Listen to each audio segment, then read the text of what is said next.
Cole, Brad, Kate, I can so relate. Nothing to do with my story. I'll get right to it. Okay, mom, great. Brad, right away. Yeah, I think of the drawing dicks. And Kate getting naked. And my trick when I was 10 years old was I would go into Murray Parker's grocer, and I had holes in every one of my shorts and my crotch. And what I used to do is pull my testicle sack through and go behind the counter when he was engaged with a customer. And I would say, "Hey, Murray, you want to see me blow my bubble up?" And I would push my testicle into the sack. And he wore Swifty Lazar frames, big, Hollywood producer frames. And he had an Elmer Fudd hat that in July, when it was like today, he would have it fully over his ears and on top. And I never was satisfied until his hat was askew and his glasses were like this, and the woman on the other side thought he was having a heart attack. So I retired in 1990 plus 2010. I took a 3/4 pension from New York City Housing Authority, and I decided I'd be a writer full-time. And that started off very rewarding, but I'm a type A and I got an itchy ass, and I decided I gotta get on a bike. And I got on a bike and I bought a Cybershot Sony $90 to stick in my pocket, the smallest camera I could find that seemed to take decent pictures. So I was taking these pictures and I was riding around and I was having fun. I already had a couple of stories published and I was thinking about doing a book. But I was starting to have so much fun with the photography. And I started roaming around, and I would take rides out to Coney Island, and I would go up to the Washington Bridge and down to the Battery. But there was one photo I took that I kept looking at.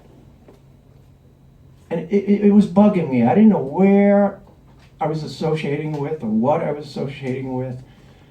But it was a Central Park shot at the most northern part of the lake, with the kiosk, the rest station, the rustic wood rest station on the right, and the El Dorado on Central Park West on the top left.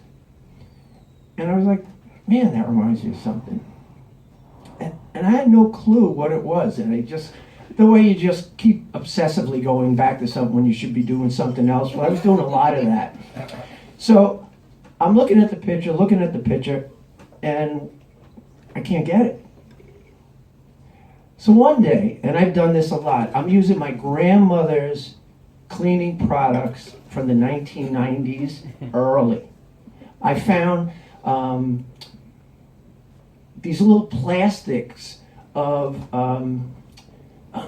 shower hooks for 19 cents, still in the bag, because she always had backups in case something broke. So I'm using a lot of old stuff, and I don't open this one box that my dad has of, I'm sure, too many screwdrivers for an army of carpenters to use. And I open it up, and I start washing them. I throw them in a sink. And I see on the bottom there's an envelope. And in the envelope there were a couple of pictures, a picture of Mom, a picture of Nan, with my grandfather.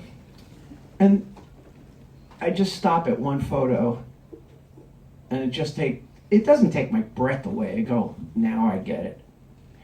And it's a black and white photo from 1962 of that kiosk with the El Dorado behind it and the lake. And without realizing I had gone to Dad's spot, now it all came back. And it wasn't just about the picture. In 1960, I got the best Christmas gifts of my life. I was 6 years old and I got a Schwinn bike and football equipment. So that spring following in 61, because my brother was too young to join us, Dad and I started taking bike rides. And first we would go down Call Shirts, and I would see the lighthouse, and then Welfare Island, and then we would go over to my playground, Central Park, and then we went to Grant's Tomb. And when he was comfortable, when I knew what I was doing, he took me up to the Washington Bridge. And we do this over 1-2 years. And when he was really comfortable, he goes, "You want to do something really fun?" I go, "Sure." He goes, "Let's go down to the Battery. I'll show you my office." And he worked at 17 Battery Place, which faces out into the bay. And the guy watched our bikes. And we went up and we looked at the office. And he lied and told me a straw stuck into a tree. It was so windy down there. I believed him. No Google. So we took these bike rides. And then I started thinking, I'm hitting not only El Dorado and this spot in Central Park, without realizing it, I was going back to all of Dad's spots. And on top of the writing, on top of the stories I heard on the rooftop, watching East End's buildings go into darkness as the sun descended and we were on the rooftop on 83rd Street, my dad was now sending me photography. He was sending me how to frame a photo, how to look at it from different angles. And I remember waiting for the drugstore pictures to come back. It would take 2 weeks. You'd put them in, then you go down to the pharmacy, and you'd get the pictures back, and half of them would be blurry, and every good picture was important because there weren't many. And my dad's were never blurry. When they weren't blurry, he had taken double image shots, triple image shots. And it's my brother, my grandfather, my mother. And they're so ghostly and they're so wonderful. And I don't know how to do it yet, but I'm going to find out, because I cannot have more gratitude than the gift of feeling competent for the first time in my life when I was 49, when I started writing,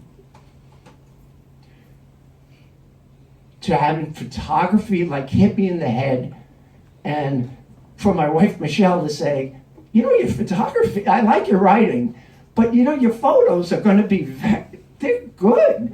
And that's a big exclamation from Michelle. And actually, I was at a salon here with Barbara.